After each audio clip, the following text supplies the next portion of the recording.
Pour que le caractère d'un être humain dévoile des qualités vraiment exceptionnelles, il faut avoir la bonne fortune de pouvoir observer son action pendant de longues années. Si cette action est dépouillée de tout égoïsme, si l'idée qui la dirige est d'une générosité sans exemple, s'il est absolument certain qu'elle n'a cherché de récompense nulle part et qu'au surplus elle est laissée sur le monde des marques visibles, on est alors, sans risque d'erreur, devant un caractère inoubliable. Il y a environ une quarantaine d'années, je faisais une longue course à pied sur des hauteurs absolument inconnues des touristes, dans cette très vieille région des Alpes qui pénètre en Provence. Cette région est délimitée au sud-est et au sud par le cours moyen de la Durance, entre Sisteron et Mirabeau, au nord par le cours supérieur de la Drôme, depuis sa source jusqu'à Die, à l'ouest par les plaines du Comtat vénessin et les contreforts du mont Ventoux. Elle comprend toute la partie nord du département des Basses-Alpes, le sud de la Drôme et une petite enclave du Vaucluse. C'était au moment où j'entrepris ma longue promenade dans ces déserts, des landes nues et monotones, vers 1200 à 1300 mètres d'altitude. Il n'y poussait que des lavandes sauvages. Je traversais ce pays dans sa plus grande largeur, et après 3 jours de marche, je me trouvais dans une désolation sans exemple. Je campais à côté d'un squelette de village abandonné. Je n'avais plus d'eau depuis la veille, et il me fallait en trouver. Ces maisons agglomérées, quoiqu'en ruine, comme un vieux nid de guêpes, me firent penser qu'il avait dû y avoir là, dans le temps, une fontaine ou un puits. Il y avait bien une fontaine, mais sèche. Les 5 à 6 maisons, sans toiture, rongées de vent et de pluie, la petite chapelle au clocher écroulé, étaient rangées comme le sont les maisons et les chapelles dans les villages vivants. Mais toute vie avait disparu.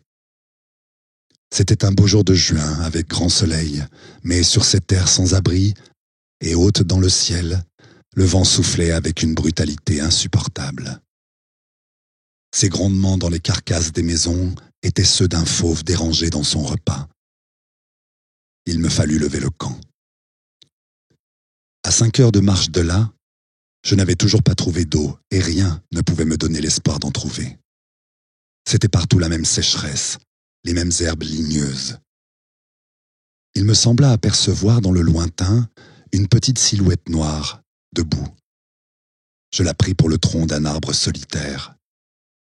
À tout hasard, je me dirigeai vers elle. C'était un berger. Une trentaine de moutons couchés sur la terre brûlante se reposaient près de lui. Il me fit boire à sa gourde, et un peu plus tard, il me conduisit à sa bergerie, dans une ondulation du plateau. Il tirait son eau, excellente, d'un trou naturel très profond, au-dessus duquel il avait installé un treuil rudimentaire. Cet homme parlait peu. C'est le fait des solitaires, mais on le sentait sûr de lui et confiant dans cette assurance. C'était insolite dans ce pays dépouillé de tout. Il n'habitait pas une cabane, mais une vraie maison en pierre, où l'on voyait très bien comment son travail personnel avait rapiécé la ruine qu'il avait trouvée là à son arrivée. Son toit était solide et étanche. Le vent qui le frappait faisait sur les tuiles le bruit de la mer sur les plages. Son ménage était en ordre, sa vaisselle lavée, son parquet balayé, son fusil graissé. Sa soupe bouillait sur le feu. Je remarquai alors qu'il était aussi rasé de frais, que tous ses boutons étaient solidement cousus, que ses vêtements étaient reprisés avec le soin minutieux qui rend les reprises invisibles. Il me fit partager sa soupe et, comme après je lui offrais ma blague à tabac, il me dit qu'il ne fumait pas. Son chien, silencieux comme lui, était bienveillant sans bassesse. Il avait été entendu tout de suite que je passerais la nuit là. Le village le plus proche était encore à plus d'une journée et demie de marche, et au surplus, je connaissais parfaitement le caractère des rares villages de cette région.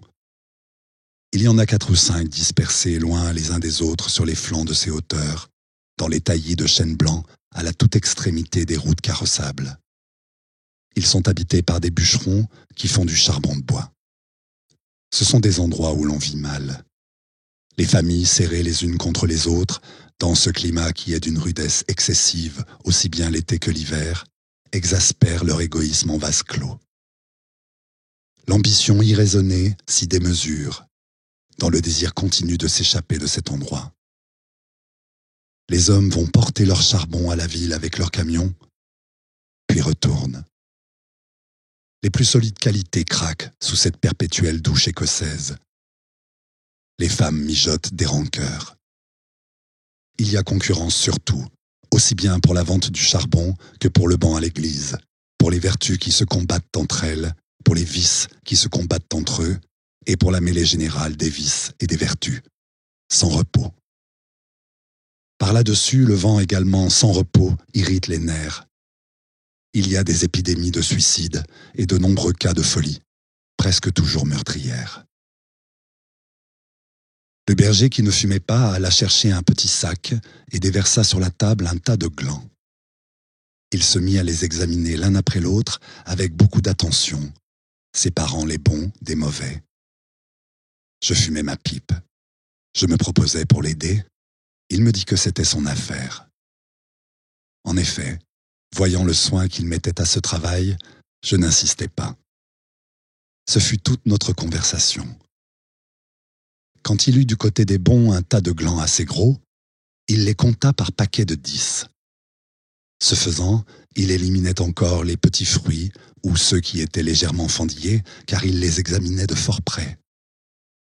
Quand il eut ainsi devant lui 100 glands parfaits, il s'arrêta, et nous allâmes nous coucher.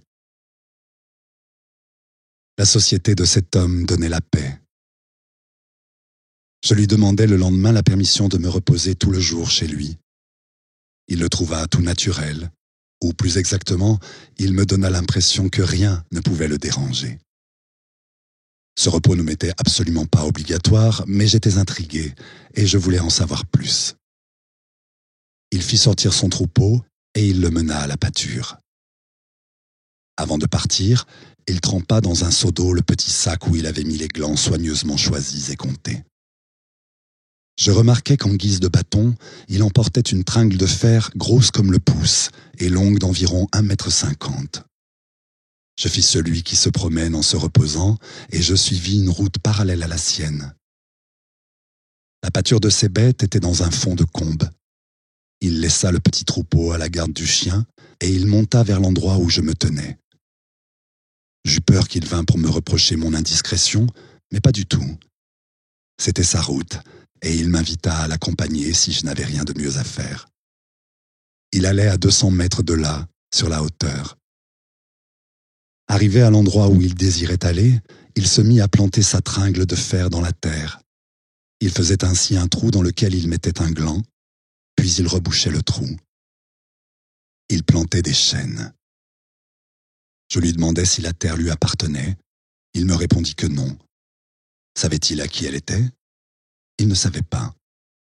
Il supposait que c'était une terre communale, ou peut-être était-elle propriété de gens qui ne s'en souciaient pas. Lui ne se souciait pas de connaître les propriétaires. Il planta ainsi 100 glands avec un soin extrême. Après le repas de midi, il recommença à trier sa semence. Je mis, je crois, assez d'insistance dans mes questions, puisqu'il y répondit. Depuis 3 ans, il plantait des arbres dans cette solitude. Il en avait planté 100 000. Sur les 100 000, 20 000 étaient sortis. Sur ces 20 000, il comptait encore en perdre la moitié, du fait des rongeurs ou de tout ce qu'il y a d'impossible à prévoir dans les desseins de la Providence. Restaient 10 000 chênes qui allaient pousser dans cet endroit où il n'y avait rien auparavant. C'est à ce moment-là que je me souciais de l'âge de cet homme. Il avait visiblement plus de 50 ans. 55, me dit-il. Il s'appelait Elzéar Bouffier. Il avait possédé une ferme dans les plaines. Il y avait réalisé sa vie. Il avait perdu son fils unique, puis sa femme. Il s'était retiré dans la solitude où il prenait plaisir à vivre lentement, avec ses brebis et son chien. Il avait jugé que ce pays mourait par manque d'arbres. Il ajouta que, n'ayant pas d'occupation très importante, il avait résolu de remédier à cet état de choses. Menant moi-même à ce moment-là, malgré mon jeune âge, une vie solitaire, je savais toucher avec délicatesse aux âmes des solitaires. Cependant, je commis une faute. Mon jeune âge, précisément, me forçait à imaginer l'avenir en fonction de moi-même et d'une certaine recherche du bonheur. Je lui dis que, dans 30 ans, ces 10 000 chênes seraient magnifiques. Il me répondit très simplement que, si Dieu lui prêtait vie, dans 30 ans, il en aurait planté tellement d'autres que ces 10 000 seraient comme une goutte d'eau dans la mer. Il étudiait déjà d'ailleurs la reproduction des hêtres, et il avait près de sa maison une pépinière issue des faînes. Les sujets qu'il avait protégés de ses moutons par une barrière en grillage étaient de toute beauté. Il pensait également à des bouleaux pour les fonds, où, me dit-il, une certaine humidité dormait à quelques mètres de la surface du sol. Nous nous séparâmes le lendemain. L'année d'après, il y eut la guerre de 14, dans laquelle je fus engagé pendant 5 ans. Un soldat d'infanterie ne pouvait guère y réfléchir à des arbres. À dire vrai, la chose même n'avait pas marqué en moi. Je l'avais considéré comme un dada, une collection de timbres, et oublié. Sorti de la guerre, je me trouvais à la tête d'une prime de démobilisation minuscule, mais avec le grand désir de respirer un peu d'air pur. C'est sans idée préconçue, sauf celle-là, que je repris le chemin de ces contrées désertes. Le pays n'avait pas changé. Toutefois, au-delà du village mort, j'aperçus dans le lointain une sorte de brouillard gris qui recouvrait les hauteurs comme un tapis.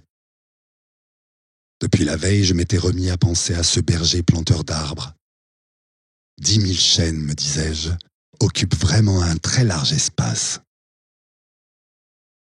J'avais vu mourir trop de monde pendant 5 ans pour ne pas imaginer facilement la mort d'Elzéar Bouffier, d'autant que, lorsqu'on en a 20, on considère les hommes de 50 comme des vieillards à qui il ne reste plus qu'à mourir.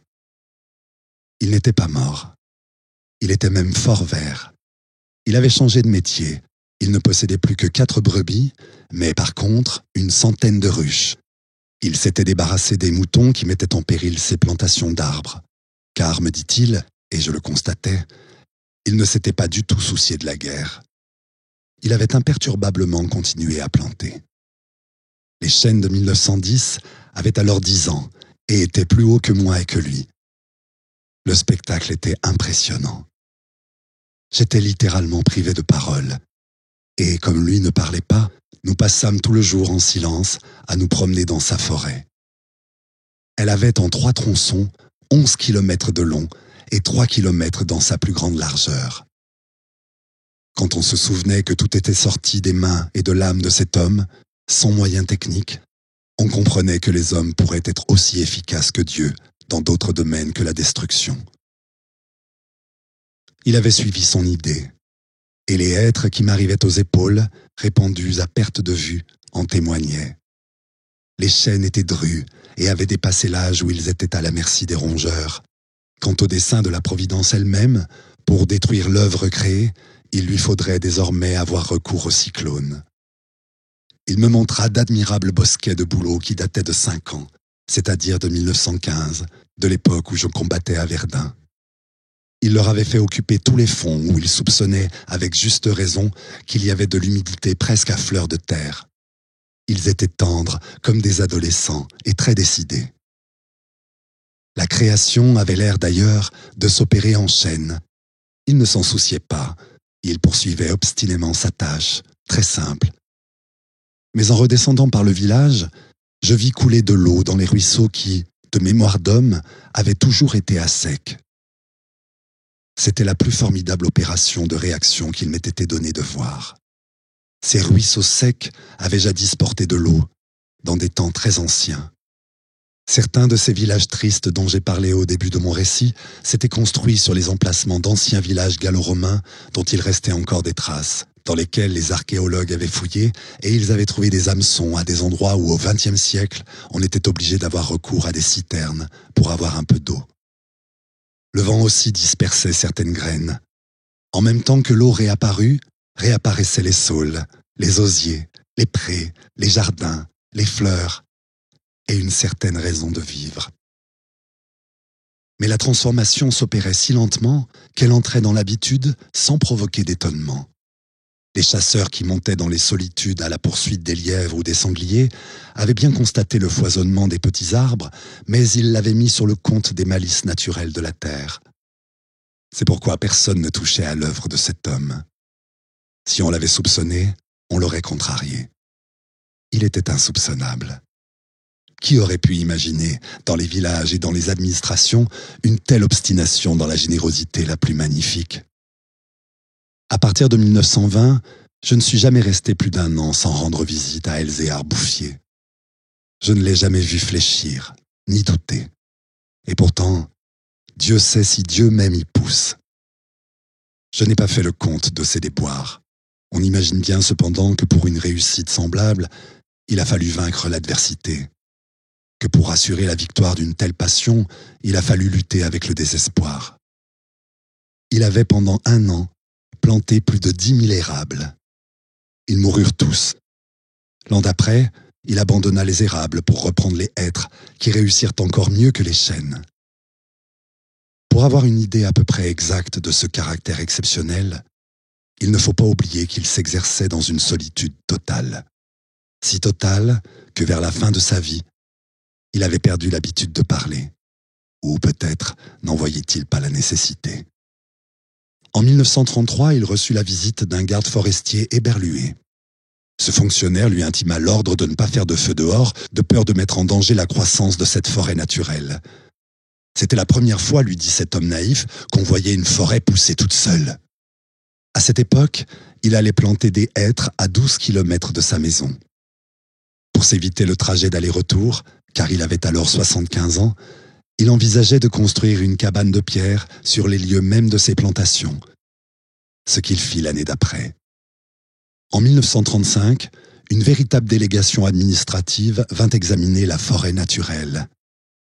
Il y avait un grand personnage des eaux et forêts, un député, des techniciens. On prononça beaucoup de paroles inutiles, on décida de faire quelque chose, et heureusement, on ne fit rien. Sinon, la seule chose utile, mettre la forêt sous la sauvegarde de l'État et interdire qu'on vienne y charbonner.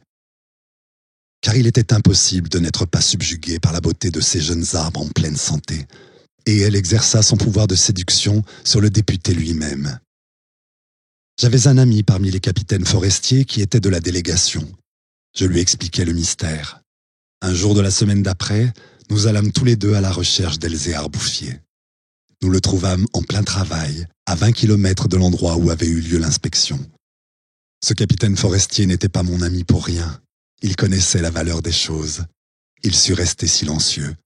J'offris les quelques œufs que j'avais apportés en présent. Nous partageâmes notre casse-croûte en 3, et quelques heures passèrent dans la contemplation muette du paysage. Le côté d'où nous venions était couvert d'arbres, de 6 à 7 mètres de haut. Je me souvenais de l'aspect du pays en 1913. Le désert. Le travail paisible et régulier, l'air vif des hauteurs, la frugalité et surtout la sérénité de l'âme avaient donné à ce vieillard une santé presque solennelle. C'était un athlète de Dieu. Je me demandais combien d'hectares il allait encore couvrir d'arbres.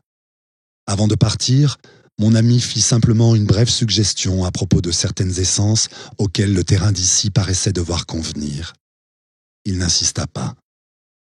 Pour la bonne raison, me dit-il après, que ce bonhomme en sait plus que moi. Au bout d'1 heure de marche, l'idée ayant fait son chemin en lui, il ajouta « Il en sait beaucoup plus que tout le monde. Il a trouvé un fameux moyen d'être heureux. » C'est grâce à ce capitaine que non seulement la forêt mais le bonheur de cet homme furent protégés. Il fit nommer 3 gardes forestiers pour cette protection, et il les terrorisa de telle façon qu'ils restèrent insensibles à tous les pots de vin que les bûcherons pouvaient proposer. L'œuvre ne courut un risque grave que pendant la guerre de 1939.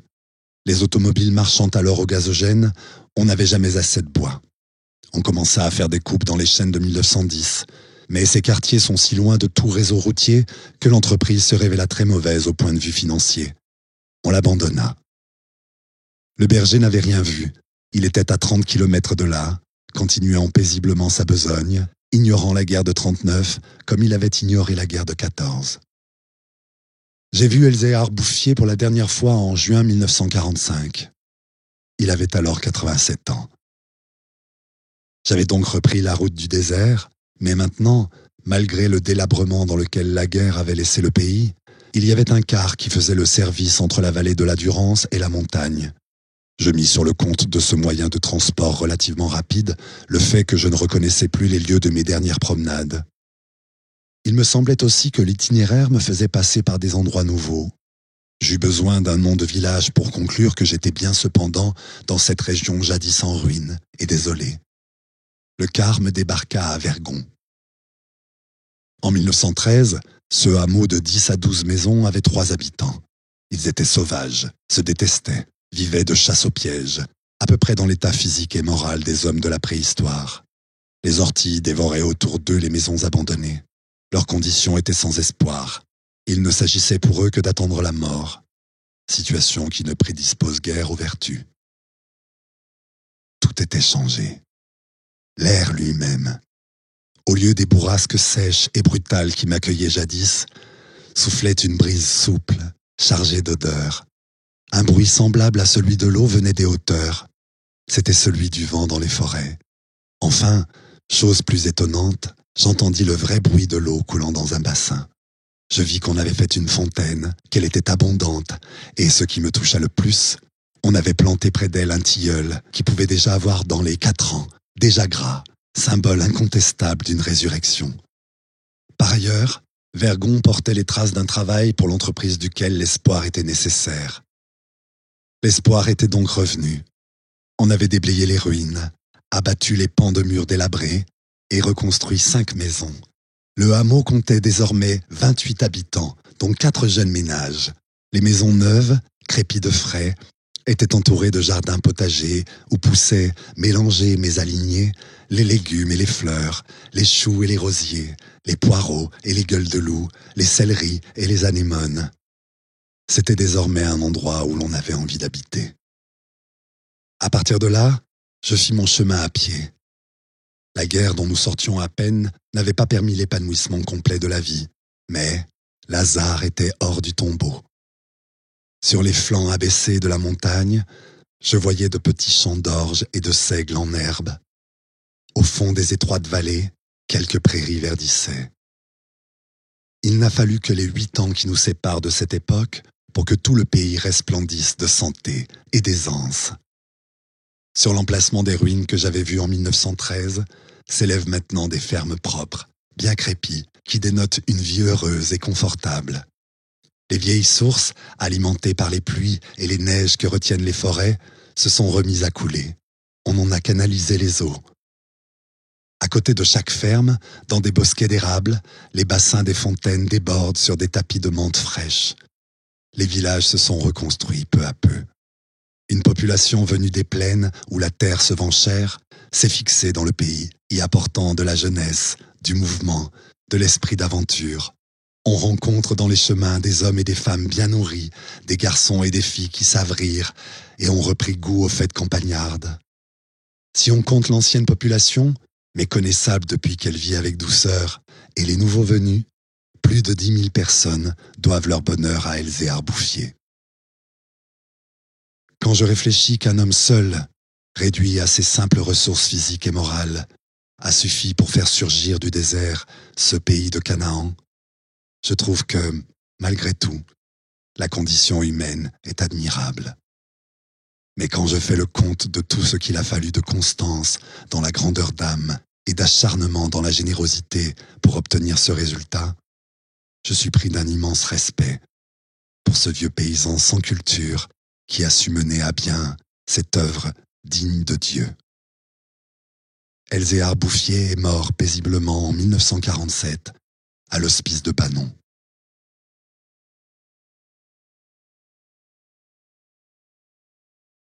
Note. Cette œuvre est publiée en respectant la volonté de l'auteur. Il souhaitait qu'elle soit diffusée largement, sans demander aucune rémunération.